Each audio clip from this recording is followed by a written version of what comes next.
नमस्कार बच्चों, स्वागत है आपके मेरे channel PIM Parminder institute of mathematics. बच्चों आज हम मैट्रिसेस का 11th वीडियो करने जा रहे हैं और ये इसका लास्ट टॉपिक है जिसमें हमें सिस्टम ऑफ लीनियर इक्वेशन पढ़ना है। ऑलमोस्ट मैं 10 वीडियोस पे डाल चुका हूँ और मैं A to Z सारे टॉपिक बता चुका हूँ जो जो एग्ज़ाम में पूछे जाने वाले हैं। ये इसका लास्ट टॉपिक है जहाँ से हमें एक क्वेश्चन मिलेगा। लास्ट में मैं इस पर एक वीडियो बनाऊँगा, बाद में जब एग्ज़ाम का टाइम होगा तो मैं लाइव क्लास करके उसमें कुछ वीडियो डालूंगा जो मेरे को इम्पॉर्टेंट क्वेश्चन है, जो मैंने क्वेश्चंस बनाए हैं। बाकी आप इम्पॉर्टेंट क्वेश्चन के लिए या क्वेश्चन पेपर के लिए मेरे को व्हाट्सअप कर सकते हो मेरे नंबर पे, वहाँ पे आपको मटेरियल मैं प्रोवाइड करा दूंगा। तो शुरू करते हैं इसे, सिस्टम ऑफ लीनियर इक्वेशन। तो पिछले टॉपिक में या पिछले वीडियो में आप देखोगे वीडियो नंबर 10 में मैट्रिसेस के जो प्लेलिस्ट में है उसमें मैंने एडजॉइंट और इन्वर्स बताया था मैट्रिक्स का कैसे निकालते हैं, एडजॉइंट और इन्वर्स। तो जब हम इन्वर्स निकालना जान गए हैं तो इन्वर्स की हेल्प से हम किसी सिस्टम ऑफ लीनियर इक्वेशन को सॉल्व कर सकते हैं। तो जैसे हमारा सिस्टम ऑफ लीनियर इक्वेशन होता है इस तरीके का, a1x + b1y + c1z। लीनियर का मतलब है ये जो x y z हमारे वेरिएबल्स हैं, x y z क्या है वेरिएबल, इनकी पावर 1 होनी चाहिए। इसे बोलते हैं लीनियर सिस्टम जिसमें x y z की पावर 1 होती है, वेरिएबल की पावर कितनी होती है 1, तो उसे बोलते हैं लीनियर। अगर इनकी वेरिएबल की पावर 1 के अलावा कुछ और हो जाए तो वो नॉन लीनियर सिस्टम बन जाता है। तो इस तरह की हमारे पास 3 इक्वेशन होंगी जिसको हमें मैट्रिक्स के हेल्प से सॉल्व करना है। याद करो आप 9th या 10th क्लास में 2 इस तरीके की इक्वेशन को सॉल्व करते थे, ठीक है ना। जैसे आपको ये इक्वेशन दे दी जाती थी, आप इसे सॉल्व करते थे बाय सब्स्टिट्यूशन मेथड, मतलब आप x की वैल्यू यहाँ से निकाली हैं, x की वैल्यू y के टर्म में निकाली, यहाँ पे रख दी, आपने सॉल्व कर लिया। या फिर आप एलिमिनेशन मेथड लगाते, जो सबसे ज़्यादा चलने वाला मेथड था कि इसको मैंने 3 से मल्टीप्लाई कर लिया, इसको मैंने 2 से मल्टीप्लाई कर लिया और तब हमने सॉल्व कर लिया, तो एलिमिनेशन मेथड लगाते थे। लेकिन 3 इक्वेशन के लिए ये टेक्निक थोड़ी सी मुश्किल हो जाती है। ये टेक्निक क्या हो जाती है, थोड़ी सी मुश्किल। और मैट्रिक्स का मेथड बहुत ईजी भी है ऐसे लगाने के लिए।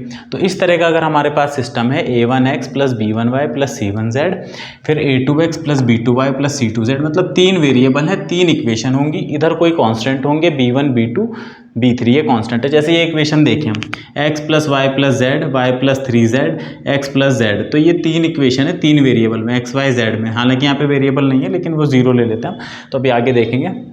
तो मैट्रिक्स की फॉर्म में हम इसे कैसे कन्वर्ट कर सकते हैं, a1 b1 c1, a2 b2 c2, a3 b3 c3, x y z b1 b2 b3। मतलब ये जो है इसकी एक मैट्रिक्स बना दी, कॉलम मैट्रिक्स ये रही। वेरिएबल जो थे x y z उसकी एक कॉलम मैट्रिक्स ऐसे बन जाएगी x y z, और ये जो कोफिशिएंट है a1 b1 c1, a2 b2 c2, a3 b3 c3। कितना अच्छा है ना, मैट्रिक्स में लिख दिया। अगर आप इसे मल्टीप्लाई भी करोगे तो यही मिलेगा, कुछ और नहीं। ऐसे नहीं कि सिर्फ ऐसे मैट्रिक्स ही बना दी, नहीं, ये आ रहा है एक्चुअल में a1x + b1y + c1z। जब हम इसे मल्टीप्लाई करेंगे तो ये a1x b1y c1z, तो ये पहली एंट्री मिलेगी इस मैट्रिक्स के मल्टीप्लाई होने के बाद, मतलब ये टर्म मिलेगी जो कि पहले के बराबर होगी b1 के। a2x + b2y + c2 ये दूसरे के बराबर होगी, और इसी तरह ये तीसरे के बराबर होगी। तो बेसिकली हमारा ये जो सिस्टम है, ये वाला सिस्टम, इसे सिस्टम ऑफ इक्वेशन बोलते हैं, लीनियर इक्वेशन। ये रिड्यूस हो गया मैट्रिक्स फॉर्म में। ये पहली मैट्रिक्स जिसे हम कोफिशिएंट मैट्रिक्स बोलते हैं, इसे बोलते हैं कोएफिशिएंट मैट्रिक्स, ठीक है, क्योंकि ये कोफिशिएंट से मिलके बनी है। इसे बोलते हैं वेरिएबल मैट्रिक्स जिसे हम x से डिनोट कर देते हैं, कैपिटल X से, वेरिएबल मैट्रिक्स बोलते हैं। और इसे बोलते हैं constant matrix b1 b2 b3, है ना। ये तो हमने ax = b, x हमारा क्या है, x है बच्चों x y z, ठीक है, और b क्या है, b हमारा हो जाएगा b1 b2 b3, और a क्या हो जाएगी, a ये मैट्रिक्स हो जाएगी, a क्या हो जाएगी, ये मैट्रिक्स हो जाएगी। अब यहाँ पर हमारे पास 2 केस बनते हैं। जैसे आप देखें कि अगर मेरे पास कोई ऐसी इक्वेशन है 2x = 3, सिंपल 1 लीनियर है, एक वेरिएबल में, तो हम x की वैल्यू कैसे निकालते हैं, 3/2, या ऐसे भी लिख सकते हैं 3 × 2 का इन्वर्स, ऐसे निकाल लेते हैं, है ना, ऐसे निकाल लेते हो। तो यही यहाँ पर होगा। अगर मुझे x की वैल्यू निकालनी है तो ये a डिवाइड में नहीं जाता, ये इन्वर्स बनता है इधर आके। ये क्या बनता है, इन्वर्स, डिवाइड में नहीं जाएगा, इन्वर्स बनेगा। इन्वर्स को पहले लिख दो या बाद में लिख दो, फर्क नहीं पड़ता। तो मतलब x की वैल्यू ये आएगी हमारी, यहाँ से हम हमें x y z निकालना है ना, तो x की वैल्यू इस तरीके से आएगी। अब इसका क्या मतलब है, अब यहाँ से 2 केसेस बनेंगे। पहला केस, अगर मैट्रिक्स A का डिटर्मिनेंट 0 ना हो, तो याद करो कि अगर मैट्रिक्स का इन्वर्स जीरो नहीं होता, मैट्रिक्स का डिटर्मिनेंट जीरो नहीं होता किसी मैट्रिक्स का, तो उसे इन्वर्टिबल मैट्रिक्स बोलते थे हम। क्या बोलते थे? Invertible matrix. और क्या बोलते थे? उसे बोलते थे नॉन सिंगुलर। क्या बोलते थे? Non singular. ऐसी मैट्रिक्स जिसका डिटर्मिनेंट जीरो ना हो उसे बोलते हैं नॉन सिंगुलर या इन्वर्टिबल। तो अगर ये ए इन्वर्टिबल हुई तो फिर तो हम इसका इन्वर्स निकाल सकते हैं, तब हमें x की वैल्यू मिल जाएगी ए इन्वर्स बी। मतलब हम इसे सॉल्व कर पाएंगे, बेसिकली ये है इसका मतलब कि हम इसे सॉल्व कर पाएंगे और हमें एक ही सॉल्यूशन मिलेगा जो कि होगा ए इन्वर्स बी। ए के इन्वर्स को बी से मल्टीप्लाई कर देंगे। अभी देखेंगे कैसे करना है। तो इस केस में हमें यूनिक सॉल्यूशन मिल जाता है, केवल एक ही सॉल्यूशन मिलता है। जब एक सॉल्यूशन मिलता है तो उसे यूनिक बोलते हैं। तो ये हमारा यूनिक सॉल्यूशन होता है। तो इस केस में हम सिस्टम को बोलते हैं कंसिस्टेंस। आपसे पूछा जाएगा सिस्टम कंसिस्टेंस है कि नहीं, तो पहला केस ये है कि जब डिटर्मिनेंट नॉन जीरो है, मतलब मैट्रिक्स इन्वर्टिबल है या मैट्रिक्स नॉन सिंगुलर है, तो इस केस में हमारा यूनिक सॉल्यूशन होता है और इस सिस्टम को कंसिस्टेंस बोलते हैं। दूसरा केस हो सकता है डिटर्मिनेंट जीरो के बराबर आ जाए, ये ऐसी मैट्रिक्स आ जाए जिसका डिटर्मिनेंट जीरो हो। उस केस में दो सिचुएशन पॉसिबल होती है। फिर हम उस केस में क्या करते हैं, इसका एडजॉइंट निकालते हैं। एडजॉइंट का तरीका मैं पिछले वीडियो में बता चुका हूँ। तो एडजॉइंट को b से मल्टीप्लाई करते हैं, वो जो एडजॉइंट आएगा उसे b से मल्टीप्लाई करते हैं। अब दो केस बनेंगे यहाँ पे भी। एडजॉइंट a को b से मल्टीप्लाई करके या तो जीरो आएगा या जीरो नहीं आएगा। अगर जीरो नहीं आया, डिटर्मिनेंट a जीरो लेकिन ये प्रोडक्ट जीरो नहीं आ रहा, मान लिया कुछ और आ रहा है, तो इस केस में सॉल्यूशन नहीं मिलता। इस केस को हम कहते हैं इनकंसिस्टेंस। इसमें फर्दर आगे चला जाता है, मैं उसका डिस्कशन नहीं करूँगा। इस पर कंडीशन बन जाती है कि अगर फाइनाइट सॉल्यूशन इनफाइनाइट सॉल्यूशन आए तो कंसिस्टेंस होता है, अगर नहीं आए तो ये इनकंसिस्टेंस पे नहीं बात करेंगे। बेसिकली क्वेश्चन यहीं से बनता है। तो अब हम देखेंगे कि हम इसको कैसे सॉल्व करेंगे बाय दिस मेथड। तो मैं शुरू करता हूँ प्रॉब्लम से। बहुत ज़्यादा थ्योरी में नहीं लेके जा रहा हूँ मैं, क्योंकि कॉम्प्लिकेटेड सा हो जाता है। तो शुरू करते हैं। ये मैंने यहाँ पे पहली प्रॉब्लम लिखी है, इसको मैं मैट्रिक्स फॉर्म में लिखूंगा, तो मैं यहीं लिख देता हूँ। आप देख सकते हो x plus Y plus Z, ठीक है, ऑर्डर में y प्लस 3z। यहाँ पर x वाली टर्म मिस है तो हम इसे 0x लिख सकते हैं। यहाँ पर x और z है, y नहीं है, तो मैं x को थोड़ा सा इधर लिख लेता हूँ, x प्लस 0y।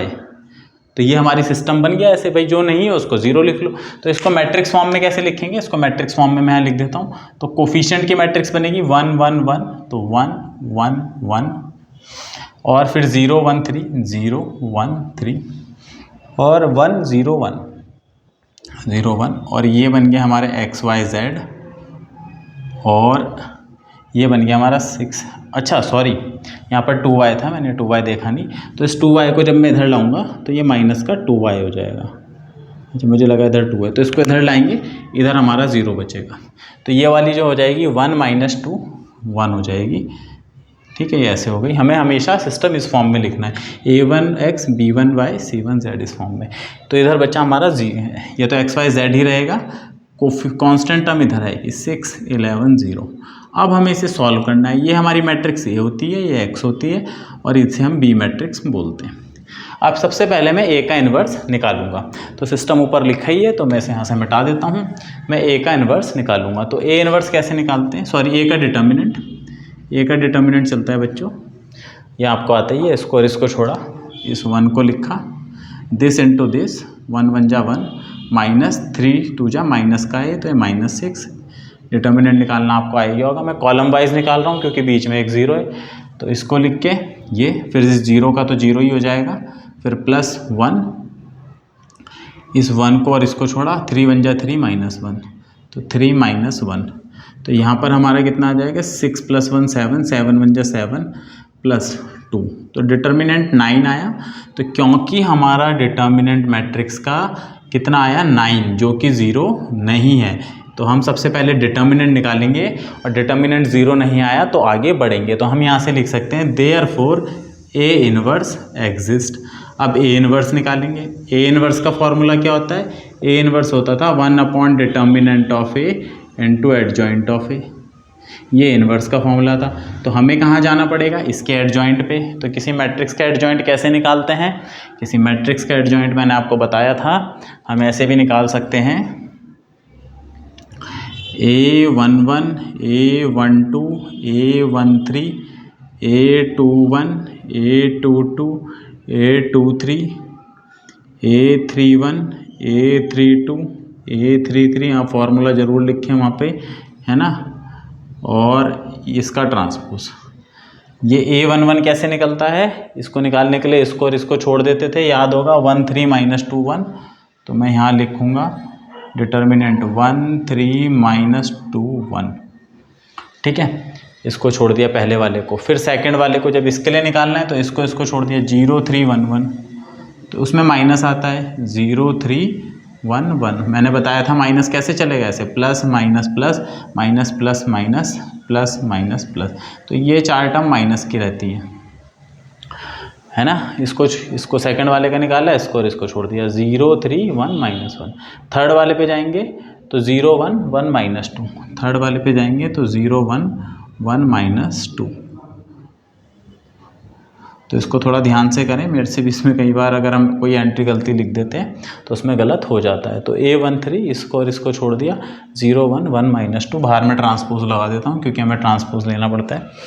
फिर इस वाली एंट्री का निकालेंगे तो इसको और इसको छोड़ दिया 1 1 -2 1, यहाँ पे माइनस आएगा 1 1 -2 1। अब फिफ्थ एंट्री पे जाएंगे, इस पे 1 के लिए, इसको और इसको छोड़ दिया 1 1 1 1, तो ये हो जाएगा 1 1 1 1। फाइनली यहाँ पे इस वाली एंट्री पे आएंगे हम, इसकी थर्ड एंट्री पे, इस वाले के लिए A23 के लिए, तो यहाँ पे ये एंट्री छूट गई, ये छूट गया 1 1 1 -2, तो 1 1 1 -2। अब लास्ट रो की तरफ बढ़ेंगे, लास्ट रो में क्या हो जाएगा, A31 के लिए इस रो को, इस कॉलम को छोड़ा 1 1 1 3, तो 1 1 1 3, फिर यहाँ माइनस आता है, इसके लिए चलेंगे, इसको और इसको छोड़ा 1 0 0 1 1 0 3, और इसकी जो लास्ट एंट्री बनेगी वो ये बनेगी 1 1 0 1, तो 1 1 0 1। इसको सिंप्लीफाई अगर हम करें तो हमें क्या मिलेगा, हमें मिलेगा 1 1 × 1 1, और माइनस माइनस प्लस हो जाएगा तो 3 2 6, तो 1 + 6 7 मिलेगा। तो ये एंट्री तो हमारी 7 हो गई। 0 1 0 -3, तो 0 -3 माइनस का 3, और ऑलरेडी बाहर माइनस है तो प्लस का 3 मिल जाएगा। 0 -2 0 0 -1, तो ये माइनस का 1 मिल जाएगा। ट्रांसपोज लगाते हैं, 1 1 1, और ये प्लस का 2 हो जाएगा क्योंकि ऑलरेडी माइनस है, तो 1 × 1 1 माइनस माइनस +2, तो 1 + 2 3, और बाहर से माइनस है तो -3 आ जाएगा। ये तो से 0 हो जाएगा, 1 1 1 माइनस, ये तो -2 -1 -3, और बाहर से तो +3 हो गया। 3 -1 2 हो गया, 3 -0 3 हो गया, 3 -0 3, और बाहर से माइनस तो -3 हो गया, 1, और ये 1 हो गया। तो अब जब हम इसका ट्रांसपोज भी ले लेंगे तो हमें क्या मिलेगा, हमें मिलेगा भाई एडजॉइंट ऑफ A, जो हम निकालते हैं वो इस मैट्रिक्स का ट्रांसपोज करके लिख देंगे 7 3 -1 -3 0 3 और 2 -3 1, तो ये आ गया हमारा adjoint of A। Now A inverse के लिए फॉर्मूला क्या है, A इनवर्स = 1 डिटर्मिनेंट, जो कि हमारा 9 आया था, है ना। इसको इससे डिवाइड कर देंगे तो यहाँ से हमें A इनवर्स भी मिल जाएगा। ये हमारा A इनवर्स हो गया -1 3 1, तो A इनवर्स निकल गया। तो X का फॉर्मूला लगा देंगे। X का फॉर्मूला क्या था, A इनवर्स × B। X का फॉर्मूला क्या था, A इनवर्स × B। तो X = होता है A इनवर्स × B। तो A इनवर्स कितना आया, 1/9, 9 को ऐसे ही रखें फ्रैक्शन में, ये भी बाहर -3 2 3 0 -3 -1 3 1, और ये 6 11 0 6, ये B है बच्चों, 6 11 0 6 11 0। तो ये हो जाएगा 1/9, और जब इसे सॉल्व करेंगे 7 6 42, 3 11 33, और 0 2 तो 0 हो जाएगा। 3 6 18, 0 × 11 0, और ये भी 0, तो ये तो 0 ही बनेगा।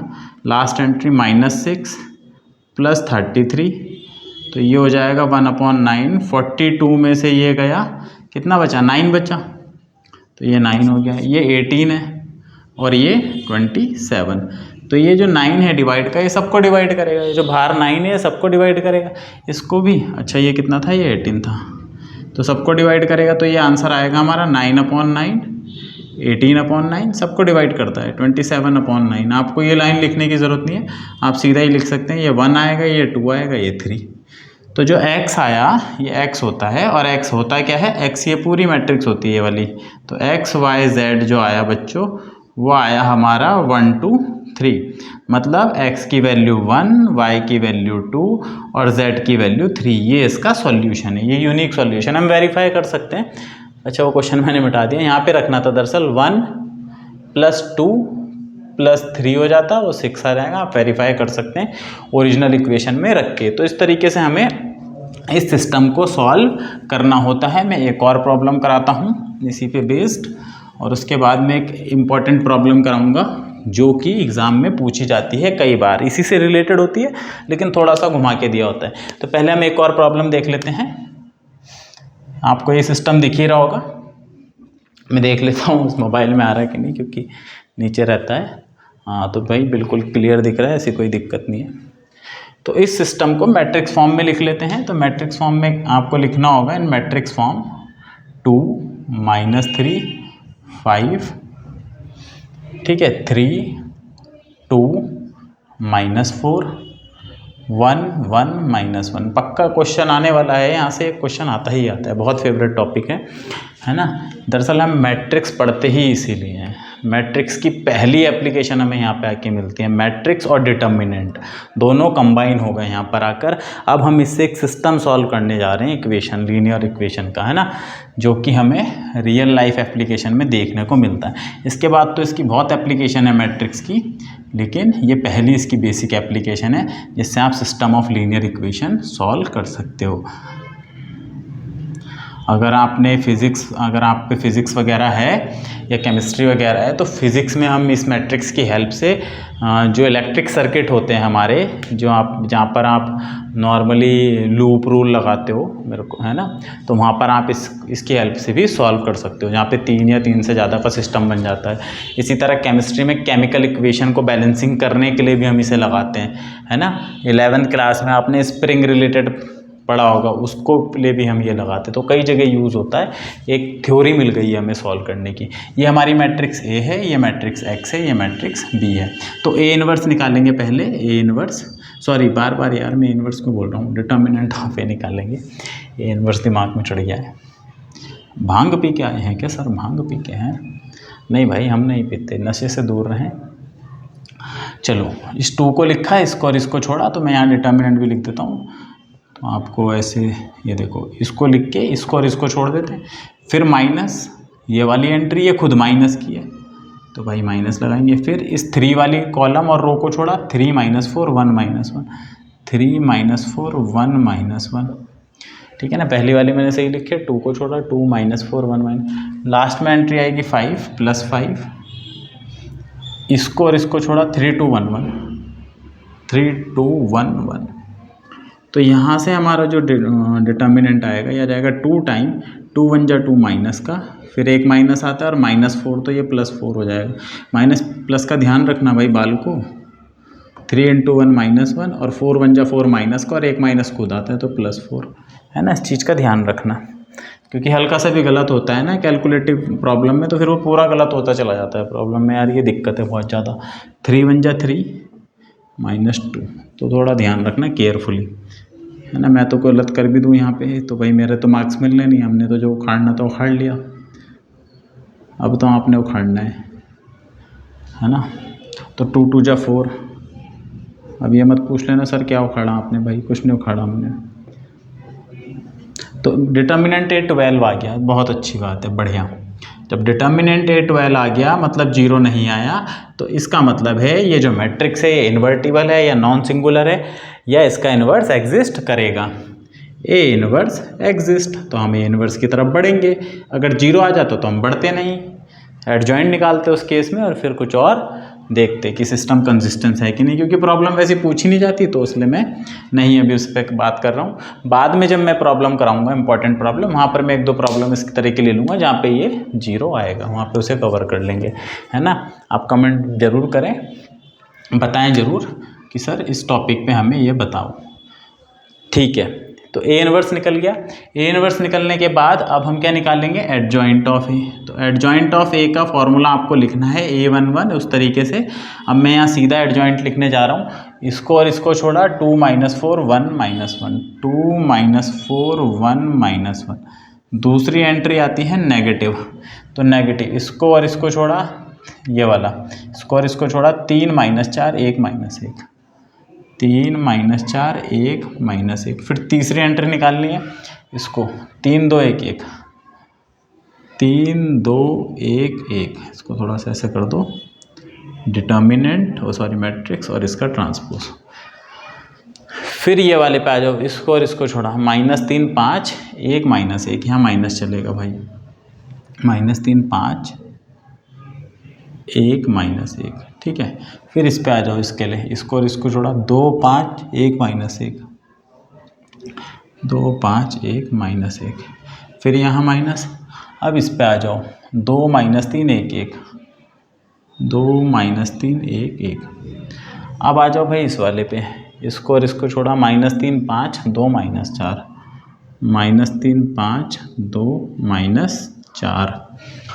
हाँ, फिर इस पे आ जाएंगे, इसको इसको छोड़ा, 2 5 3 - 4। यहाँ पे माइनस रहेगा, 2 5 है ना, इसको और इसको छोड़ दिया, तो 2 5 3 - 4, 2 5 3 - 4।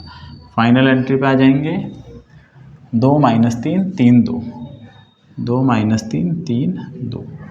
तो ये मैंने इसका एडजॉइंट का बना लिया पूरा, है ना, 2 - 3 3 2। अब इसको सॉल्व कर लेंगे तो हमें क्या मिलेगा, यहाँ से पॉज करके आप सॉल्व करें, मैच करेंगे। -2 + 4, ये तो बन गया 2, -3 + 4 तो 1 बन गया, और बाहर से माइनस है तो -1 बन गया। 3 - 2 1 बन गया। यहाँ से चल रहा है ट्रांसपोज, 3 प्लस का 3 हो जाएगा, माइनस का 5, तो माइनस का 2 और बाहर से माइनस, तो प्लस का 2, माइनस का 2 माइनस का 5, तो माइनस का 7, 2 + 3 5, 2 + 3, हाँ 5 हो गया, और बाहर से माइनस है, देखो माइनस लगना भूल गए थे, है ना। ये हो गया था 3 - 5 2 माइनस का, तो 12 - 10, तो ये 2 हो गया, -8 -15, माइनस का 23 और बाहर से प्लस, तो प्लस का 23 हो जाएगा। एक बार मैं सेकंड एंट्री को चेक भी कर लेता हूँ, इसको इसको छोड़ा था, 2 5 3 - 4, तो -8 -15 -23 और यहाँ से +23 हो गया, 4 + 9 13। तो इसका ट्रांसपोज लिख लेंगे तो हमें मिल जाएगा 2 - 1 1, 2 - 7 -5 और 2 23 और 13। तो ये हमें मिल गई मैट्रिक्स, ठीक है। इसका ट्रांसपोज हमने निकाला, ये हमें एडजॉइंट ए मिल गया। अब एडजॉइंट ए मिलने के बाद हम क्या करेंगे, इन्वर्स पे जाएंगे। इन्वर्स भी ना निकाल के हम सीधा एक्स भी लिख सकते हैं भाई, ए इन्वर्स तो हमें पता ही है क्या होता है। तो एक्स का फॉर्मूला होता है 1 determinant of A into adjoint of A into B, है ना। इस पूरी मैट्रिक्स को ए इन्वर्स इसी को तो बोलते हैं, इसको बोलते हैं ना भाई ए इन्वर्स, ये इन्वर्स का फॉर्मूला है। तो अब सीधा सीधा वैल्यू रख देते हैं, तो 1/12 एडजॉइंट है, ये रहा 2, यार ये 2 2 आ रहे सब। अब आंसर से ही पता चलेगा सब कुछ सही है कि नहीं। तो ये हो गया, इसके साथ आएगा हमारा XYZ 11 - 5 - 3, 11 - 5 - 3। देखे ज़रा क्या आ रहा है, देखे तो ज़रा क्या आ रहा है। चलें तो 1/12 मल्टीप्लाई करें भाई, 22 - 10 - 6, 22 - 10 - 6, 12 12 में से 6 गया 6, -11 + 35 और -69, और फाइनली ये 11 + 25 और -39, -39। मुझे तो ये भी नहीं पता चलेगा, अगर गलत हुआ तो कहाँ हुआ, मेरे पास कैलकुलेशन भी नहीं आ रहा, उसमें जाना पड़ेगा। 16 गया तो 6 बचा, 6 बचा, ये हो गया 70, 80, 80 में से 35 गया, इसमें पक्का मेरे को ऐसा कुछ लग रहा है। अच्छा चलो 70, 80, 80 में से 35 गया 45, तो माइनस का 45, और 11, 25, 36, 36 में हो गया माइनस का 3। ठीक है, ये आ गया। अच्छा एक चीज़ मैं चेक कर लूँ, डिटर्मिनेंट 12 आया था, तो उससे हो सकता है कहीं ऐसा ना हो, क्योंकि मुझे इसमें ऐसा लग रहा है कि गलत हो गया शायद कुछ, क्योंकि अजीब सा आंसर आ रहा। खैर अभी देख लेंगे हम, चलो इसे सॉल्व ही कर लेते हैं। तो जब इसे 12 ये अंदर जाएगा यहाँ पे, तो ये 1/2 हो जाएगा, है ना। ये ऐसे ही रहने देते हैं, 6/12, इसको मैं ऐसे इसलिए रहने दे रहा हूँ, -45/12 और -3/12। 3 से सबको काट देते हैं, क्योंकि जब 3 से काटेंगे तो ठीक रहेगा। 3 2 जा और 3 4 जा, 3 से ऐसे काटूंगा तो -15/4, 3 से ऐसे काटूंगा तो -1/4। मैं अपने आंसर को वेरीफाई करता हूँ यहाँ रख के। यहाँ जब मैं रखूँगा x की जगह 2/4, तो 4/4 माइनस और माइनस प्लस 45/4 और -5/4, तो ये कितना हो गया बच्चों 49। 49 में से 5 गया 44/4, बच्चों तो 11 आ जाएगा, मतलब इसको तो सेटिस्फाई कर गया। एक और को देखता हूँ, 3 2 जा 6/4, 2 -30/4 और 4 1 जा 4 प्लस 4/4, तो ये हो गया 6 4 10, 10 में से 30 गया -20/4। तो बच्चों ये भी सेटिस्फाई हो गया, मतलब सही आया है मेरा आंसर, है ना। तो ये आंसर हमारा सही है। मेरे को लग रहा था कुछ गलत है। 1/2 -15/4 और 1/4 इसका सॉल्यूशन है। तो ये सही आंसर आया है। कैसे पता लगाते हैं, यहाँ पे हमने अपना आंसर रखा है XYZ, अगर वो आंसर ट्रू है तो इन्हें सेटिस्फाई करेगा। तो ये हमारा आंसर सही है, मैं वैसे ही डर रहा था। तो ये इसका आंसर है। थर्ड इक्वेशन को सेटिस्फाई वो ऑटोमेटिकली करेगा अगर इन्हें कर रहा है तो, है ना। 2/4 -15/4 प्लस 1/4, 3/4 हाँ ठीक है। तो अब मैं इसकी एक नेक्स्ट प्रॉब्लम, जो कि क्वेश्चन में पूछी जाती है एक्चुअली, जिस तरह की कई बार ऐसा दे देता है थोड़ा सा उलझाने के लिए, तो मैं वो बता देता हूँ आपको। इस तरह की प्रॉब्लम वो दे देता है आपको। 2 मैट्रिक्स दे देगा वो, है ना, मल्टीप्लाई में। ऐसे बोलेगा कि भाई आप इसको मल्टीप्लाई करें, ऐसे मैट्रिक्स दिए 1 1 2 0 2 3 और 3 2 4, ये एक मैट्रिक्स दी है। 2 0 1 दूसरी मैट्रिक्स यहाँ प्रोडक्ट में दी होगी। 9 2 3 इम्पॉर्टेंट है, इस तरह का जरूर पूछा जाता है, ठीक है। या तो ऐसे दी होगी या ऐसे दे दिया होगा A × B, इसको A बोल दिया होगा, इसको B बोल दिया होगा, अलग से दिया होगा, बोला होगा A मैट्रिक्स ये है, B मैट्रिक्स ये है, और AB = आपको कुछ दे दिया होगा। अभी मैं बताता हूँ कैसे। तो अभी देखते हैं। पहले आपको बोलेगा इनको मल्टीप्लाई करो और फिर क्या करो, आप इसको सॉल्व करो, इस इक्वेशन को सॉल्व करो। 2 मैट्रिक्स का प्रोडक्ट देगा और इक्वेशन देगा, तो आपको पहचान में आ जाना चाहिए कि भाई ये इसका क्वेश्चन है। तो इसको मैं बता देता हूँ कैसे करना है। देखो यहाँ पे इक्वेशन ये दे रखी है, 3x - 2y + 4z = 2। यहाँ पे 0x लिख लेते हैं। तो दरअसल क्या होता है, इनमें से एक मैट्रिक्स जो होती है इससे बनी होती है। देखो 1 - 1 2, तो कहाँ पे आ रहा है 1 - 1 2, 1 - 1 2 तो कहीं भी नहीं आ रहा। 2 3 ये आ रहा है, यहाँ पे भी माइनस का है गड़बड़ी, और 3 - 2 4, 3 - 2 4। या तो मैं साइन लगाने भूल गया हूँ या इसमें कुछ गलत दिया है भाई, y के साइन इनने सारे ही गलत दिए हुए हैं।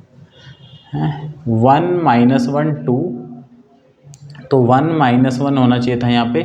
0 2 -3, 0 2 -3 भी नहीं है, सबको माइनस से मल्टीप्लाई कर दिया है। या तो नहीं, माइनस से भी मल्टीप्लाई नहीं, ऐसा कैसे हो सकता है भाई, कुछ तो गलत है। एक बार मैं वेरीफाई कर लेता हूँ क्वेश्चन।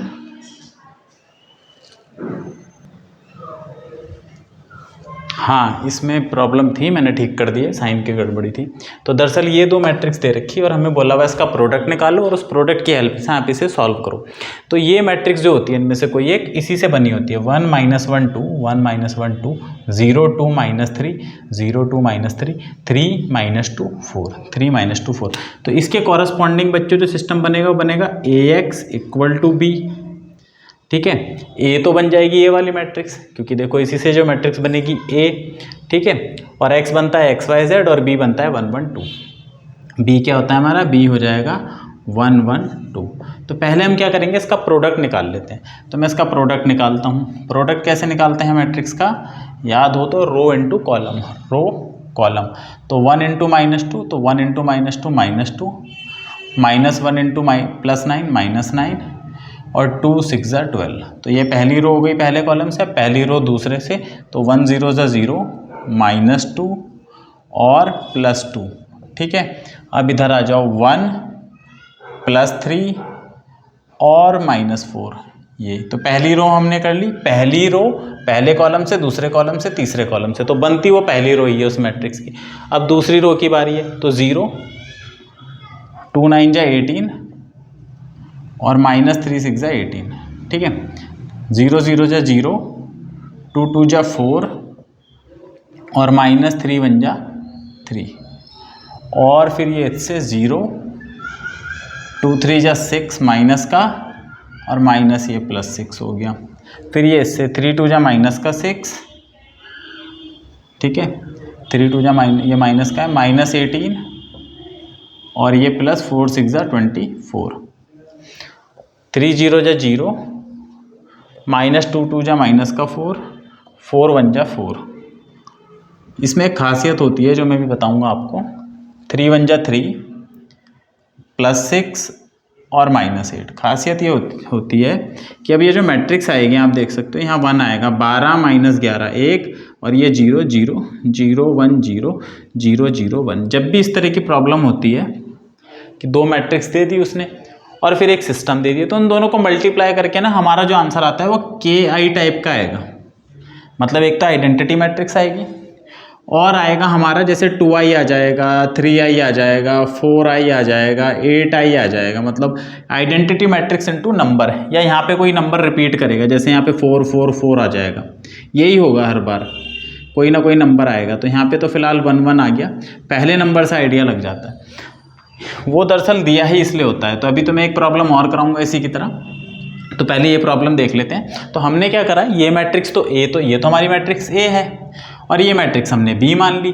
अब हमने जब इन दोनों को मल्टीप्लाई करा तो ए इंटू बी हमारा आ गया आइडेंटिटी मैट्रिक्स।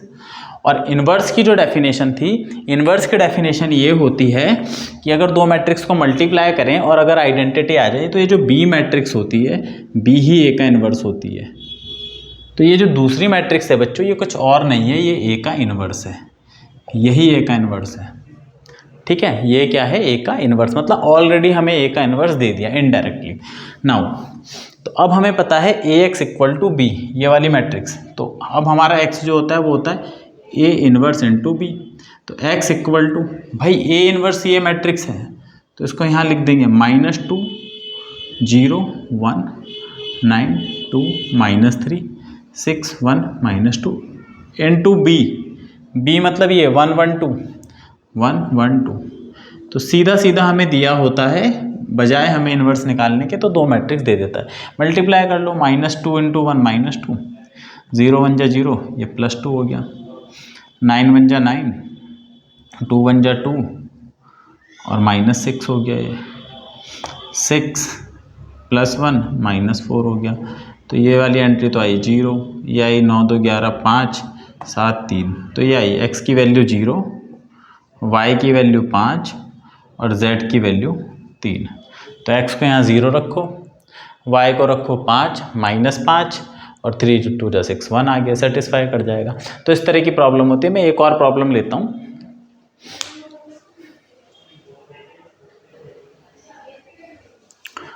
तो मैंने यहाँ पे दो प्रॉब्लम लिखी, दोनों इंपॉर्टेंट प्रॉब्लम है। ये प्रॉब्लम कई बार पूछी जा चुकी है, तो बहुत इंपॉर्टेंट है। एक मैंने एक्स्ट्रा प्रॉब्लम ली है, ये भी आ जाती है कभी कभी कि नीचे हो जाते हैं वेरिएबल, तो इसमें मैं बताता हूँ कैसे करना है, पहले इसे देख लेते हैं। यहाँ पर हमें दो मैट्रिक्स दी है, ए और बी, और बोला है ए इंटू बी निकालो और उसकी हेल्प से इसको सॉल्व करो। तो इन दोनों में से बच्चों कोई मैट्रिक्स इससे बन रही होगी, जैसे इसके कोफिशिएंट है 1 -1 1, तो आप देख लो 1 -1 1।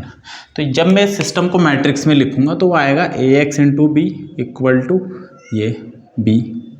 अच्छा, b तो हमारा ऑलरेडी इसको दे दिया है, तो इसको मैं कोई और मैट्रिक्स मान लेता हूँ, b डैश मान लो या c मान लो। सी जो बनेगी वो क्या बनेगी, सी हमारी बनेगी इससे 491 से, ठीक है। तो ये मान लेते हैं। अब यहाँ पे जो है ये ए मैट्रिक्स ये बी, इन दोनों का प्रोडक्ट करते हैं और देखते हैं। अच्छा एक्स की वैल्यू आएगी कितनी, यहाँ से एक्स की वैल्यू आएगी ए इनवर्स सी के बराबर। तो हमें चाहिए ए का इनवर्स, तो हम एडजॉइंट पे नहीं जाएंगे क्योंकि उसने बोला इनकी हेल्प से निकालो, तो ऑलरेडी इसी में इन्फॉर्मेशन है। तो पहले हम ए बी कैलकुलेट कर लेते हैं। तो ए इंटू बी जो बोला है भाई वो निकालना पड़ेगा। जो वादा किया वो निभाना पड़े, वादा हमने किया नहीं, उसने खुद करवा लिया ज़बरदस्ती। कोई बात नहीं, मार्क्स का खेल है भाई, ज़िंदगी मार्क्स पे चल रही है, नंबर का खेल है। नंबर नहीं आए तो कुछ नहीं करा ज़िंदगी में। 1 into -4 -4, -1 into plus -1 into -7 +7, 1 into 5 5, फिर 1 इंटू 4 4, 4 1 जा 4, -1 इंटू 1 -1, 1 इंटू -3 देखो ये 0 बन रहा है, बनेगा 0। मैंने बोलता इधर कोई नंबर आएगा 5 और 7 12, 12 में से 4 गया 8, ऐसे ही बनेगा 8 0 0। 1 इंटू 4 4, -1 इंटू 3 -3 और 1 -1। भाई समझ जाना अगर 0 0 नहीं आ रहे तो ऐसे ये 0 है ना। कौन सी मैट्रिक्स होती है, डायगोनल मैट्रिक्स होती है जिसके डायगोनल नॉन जीरो बाकी सब जीरो। 1 इंटू -4 डायगोनल 0 हो जाए तब भी कोई दिक्कत नहीं होती। 2 7 जा 14, ये ऐसा बनेगा कि 0 बने। -2 इंटू 5 -10, देखो 0 बन रहा है। 1 इंटू 4 4, -2 1 जा -2 और ये +6। हाँ +6 तो नहीं आना चाहिए था यार। अच्छा ठीक है, 1 4 जा 4, 2 3 जा 6 माइनस का +2। कुछ चीज़ें पता ना तो आसान हो जाता है भाई, पहचान करना आसान हो जाता है, यानी पागलों की तरह लगे पड़े हुए कैलकुलेशन करने। पता है ए बी इंटू के आई आएगा, है ना, के आई टाइप आएगा, मतलब इधर की एंट्री तो सेम बनेंगे डायगोनल की, बाकी सारी 0 बन रही होंगी। तो यहाँ से दिख भी जाएगा कैलकुलेशन कोई गलत तो नहीं हो रही। 2 इंटू 4 -8, कम से कम इतना तो पता चल ही जाता है कि कैलकुलेशन गलत तो नहीं हो रही। -7 +15, 2 4 जा 8, 1 1 जा 1 -9, 8 +3 -3, ठीक है। तो ये मैट्रिक्स आप देख सकते हो क्या आई भाई, ये मैट्रिक्स क्या आई, ये तो आया 5 और 7 12, 12 में से 4 गया 8, ये 4 में से 4 गया 0 0 0 8 0 0 0 0 8, ये आ गई। तो इसको हम लिख सकते हैं 8 आई। भाई 8 बाहर निकाल देंगे ना, इसमें से 8 बाहर निकाल देंगे, सब में से 0 में से तो कुछ भी कॉमन ले लो, 0 में कॉमन लेने की कोई दिक्कत ही नहीं, ऐसे लिख सकते हैं इसे। तो 8 आई बन गया। 8 को अंदर मल्टीप्लाई करो तो 8 0 0 0 8 0 0 0 8। तो दरअसल हमारा ए बी आया 8 आई और मुझे चाहिए ए का इन्वर्स, तो इस 8 को पहले इधर लेके आओ डिवाइड में। अच्छा यहाँ ऐसे ले आएंगे ऐसे, क्योंकि हमारे को पता है इन्वर्स कौन होता है मैट्रिक्स का, जब 2 को मल्टीप्लाई करके आइडेंटिटी आए तो इसको दूसरी वाली मैट्रिक्स को ए का इन्वर्स कहते हैं। तो ए को अलग करना है तो इसको कैसे करेंगे, इस 1/8 को यहाँ कर लेंगे, ये ए एक मैट्रिक्स बना दी पूरी। तो दिस इंटू दिस आई आया, कोई फ़र्क नहीं पड़ेगा भाई, इस 8 को इस 1/8 को इससे मल्टीप्लाई करो ऐसे। तो ए इंटू ये वाली मैट्रिक्स, मैंने अपने वीडियो में बताया था, इस मैट्रिक्स को इस पूरी मैट्रिक्स से मल्टीप्लाई करने पे आई आ रहा है। तो ये वाली जो मैट्रिक्स है ये इसका इन्वर्स है। देयरफॉर हमें यहाँ से ये पता चला ए का जो इन्वर्स है वो ये है 1/8b। 1/8b ए का इन्वर्स है, मतलब मैं इसको अगर ए से डिवाइड कर दूं तो ये मेरा ए इन्वर्स बन जाएगा। तो ए इन्वर्स कितना बना 1/8 इंटू बी, ये इन्वर्स है। ए इन्वर्स मिल गया, इसीलिए उसने मैट्रिक्स दी थी। बहुत बढ़िया मेरी गुड़िया, अभी मिल गया ए इन्वर्स मिल गया। ए इन्वर्स मिल गया तो एक्स निकालना है। तो एक्स का फॉर्मूला क्या है यहाँ पे, इसको मैंने सी मान लिया था क्योंकि ऑलरेडी बी दे रखा था। तो 1/8 देखो ए इन्वर्स की जगह आ जाएगा बी मतलब ये वाली मैट्रिक्स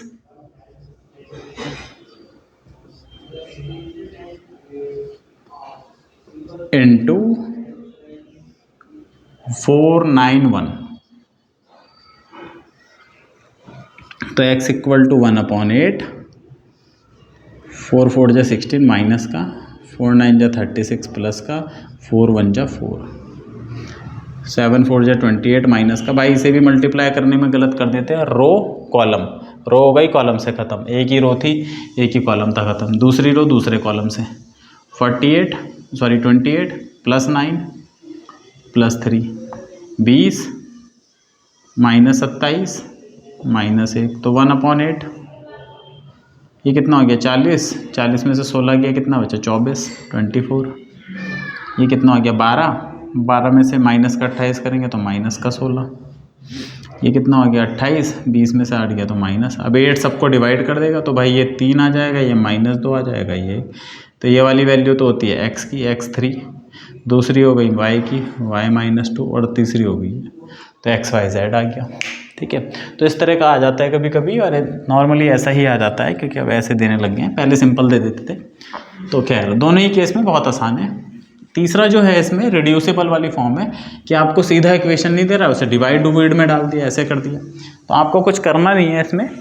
जैसे 2, देखो मैंने 1/x को मान लिया u, 1/y को मान लिया v, और 1/z को मैंने मान लिया w नीचे। तो ये जो हमारा 2/x है, ये तो इसका मतलब होता है 2 × 1/x। तो 1/x को तो मैंने u मान लिया, तो ये बन जाएगा 2u। तो ये दरअसल ये जो हमारी इक्वेशन है ये कैसे रिड्यूस हो जाएगी, इसको अगर मैं लिखूं तो जब मैंने ये सब्स्टिट्यूशन कर दिया, इसको ध्यान देंगे बाद में इसका यूज़ होगा, तो ये बन जाएगी 2u माइनस 3v, ठीक है, प्लस 3w इक्वल टू 10 है ना, हाँ। 1/x की जगह u, 1/y की जगह v, 1/z की जगह w, ये बन जाएगी बच्चों, ये भी 10 है, दोनों ही 10 है। अच्छा 3u, यार एक तो मुझे ना कभी कभी मैं जल्दी जल्दी में क्वेश्चन उतारता हूँ तो मुझे लगता है मैंने गलत ना उतार दिया हो। और ये हमारी इक्वेशन बन गई। अब इसे मैट्रिक्स फॉर्म में लिख लेते हैं। तो ax इक्वल टू b हो जाएगा, x यहाँ पर जो ध्यान देंगे x होगा u/v, b तो इससे बनती है और a मैट्रिक्स बनेगी इसकी, तो a मैट्रिक्स ये बन जाएगी। a मैट्रिक्स भी लिख लेते हैं, 2 - 3 3 1 1 1 3 -1 2। अब हम निकालेंगे determinant of a। Determinant of a कैसे चलेगा, इस 2 को लिखा, आ जाओ इधर, इसको और इसको छोड़ दिया, 1 1 माइनस का 1 2, 1 1 माइनस का 1 2, फिर माइनस, अच्छा ये खुद माइनस का है तो माइनस का 3, साइन का ध्यान रखेंगे, प्लस ऐसे चलता है, प्लस माइनस प्लस, तो पहले में प्लस आता है दूसरे में माइनस, और नंबर अगर माइनस का है तो उसे वैसे लिखेंगे। इसको और इसको छोड़ा, 1 1, इसको और इसको छोड़ा, 1 1 3 2, 1 1 3 2, प्लस इस 3 को लिखा,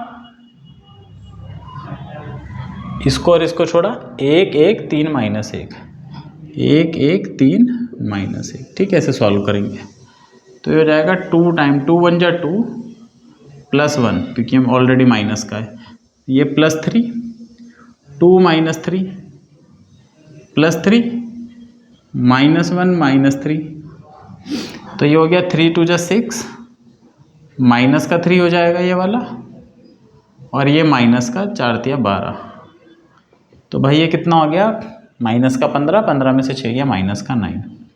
तो हम यहाँ देख सकते हैं हमारा जो डिटर्मिनेंट आया, because determinant of a equal to -9 which is not equal to 0, 0 के बराबर नहीं है, इसका मतलब है a inverse exist, a inverse exist होगा, हम इसको निकाल लेंगे।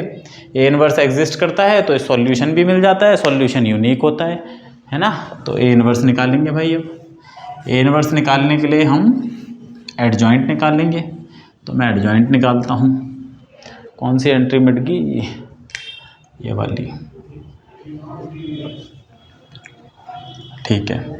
तो यहाँ मैं लिख देता हूँ adjoint of a equal to ऐसे, इसको छोड़ा, मैंने मैट्रिक्स भी मिटा दी, खैर 1 1 -1 2, 1 1 -1 2, दूसरे में माइनस आता है। अब इसको छोड़ा 1 1 3 2, 1 1 3 2, फिर तीसरे पे आ जाते हैं, इसको और इसको छोड़ा 1 1 3 -1, 1 1 3 -1, इसका ट्रांसपोज चलेगा। 1 इसको छोड़ा -3 3, यहाँ माइनस आएगा, -3 3 -1 2, ठीक है। फिर इस वाले को छोड़ा, इसको और इसको, 2 3 3 2, क्या बात है, 2 3 3 2, गजब। फिर यहाँ माइनस आएगा, इसको और इसको छोड़ दिया, 2 माइनस 3 3 माइनस 1, 2 माइनस 3 3 माइनस 1, फिर इस 3 को इस वाले को छोड़ा तो माइनस 3 3 1 1, फिर इसको और इसको छोड़ा 2 3 1 1, 2 3 1 1, इसको और इसको छोड़ा 2 माइनस 3 1 1, ठीक है, ये हो गया माइनस माइनस माइनस, ठीक है, 2 माइनस 3 1 1, तो ये सही होगा उम्मीद करते हैं। 2 1 जा 2 और ये प्लस 1 तो 3 हो गया, 2 माइनस 1 हो गया ये, और बाहर से माइनस है तो प्लस 1 हो गया, माइनस 1 माइनस 3 माइनस का 4 हो गया, माइनस 6 प्लस 3 तो माइनस का 3 हो गया, और बाहर से खुद माइनस तो प्लस 3 हो गया, 4 माइनस 9 माइनस का 5 हो गया, माइनस 2 प्लस 9 7 हो गया, 9 माइनस 2 प्लस 9 7, और बाहर से माइनस है तो माइनस 7 हो गया, माइनस 3 माइनस 6 हो गया, 2 3 2 में से 3 गया माइनस 1, और ये प्लस 1 हो गया, 2 प्लस 3 5 हो गया, ठीक है।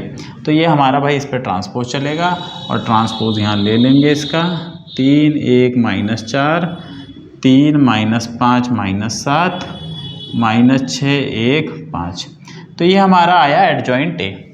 एडजॉइंट ए निकल गया, उसके बाद हमने डिटर्मिनेंट ऑफ ए भी निकाल लिया था, तो हमारा जो फॉर्मूला है ए इनवर्स का वो लगा देंगे, तो A inverse equal to 1 upon determinant of A into adjoint of A into जो हमारी मैट्रिक्स है बी, तो 1 अपॉन डिटर्मिनेंट आया था -9, एडजॉइंट ये रहा 3 3 माइनस 6 1 माइनस 5 1 माइनस 4 माइनस 7 5 गुणा बोले तो मल्टीप्लाई, बोले तो टाइम्स 10 10 13 10 10 13 इक्वल टू, चलो देखते हैं क्या आ रहा भाई, सही आ जाए, मल्टीप्लाई करो आप पॉज करके और मेरे को उत्तर बताओ सही किसका आया। 3 10 जा 30 3 10 जा 30 30 प्लस 30 और 13 छंग 78, तो 30 प्लस 30 माइनस 78, सही से लग रहा है कुछ कुछ। 10 माइनस 50 10 माइनस 50 और प्लस 13 माइनस 40 माइनस 70 और 65, तो -1 अपॉन 9 60 60 माइनस ये तो -18, ये हो जाएगा माइनस का 27, और ये हो गया 110 110 में 60 गया 50 माइनस का 45, ठीक है, माइनस का 45 आ गया, देखो बाहर माइनस है, ये भी तो ये सारे माइनस माइनस प्लस हो जाएंगे, जब ये अंदर मल्टीप्लाई होगा तो ये प्लस हो जाएंगे। 1 अपॉन 9 अब सबको डिवाइड करेगा, तो इसको करेगा 2 बार, इसको करेगा 3 बार, इसको करेगा 5 बार, तो ये तो u v w आया बच्चों, ध्यान रखना, u आया 2 v आया 3 और w आया 5। हमें निकालना था x, x इसका उल्टा है, देखो 1 अपॉन x है u के बराबर है ना, u कितना है x का उल्टा, तो हम बोल सकते हैं x 1 अपॉन u के बराबर है, x इधर चला जाएगा ये, तो इनका उल्टा हो जाता है, x इतना y इसका रेसिप्रोकल और z ये, तो ये आंसर सही है, आप रख के देख सकते हो। तो ये थी हमारी problem system of linear equation पे, तो हमारा यहाँ पे टॉपिक खत्म होता है पूरा मैट्रिसेस। तो आई होप आपको ये लेक्चर समझ में आया होगा, मेरे वीडियो को लाइक करें, सब्सक्राइब करें, मिलते हैं तब तक अगली वीडियो में, तब तक के लिए बाय बाय।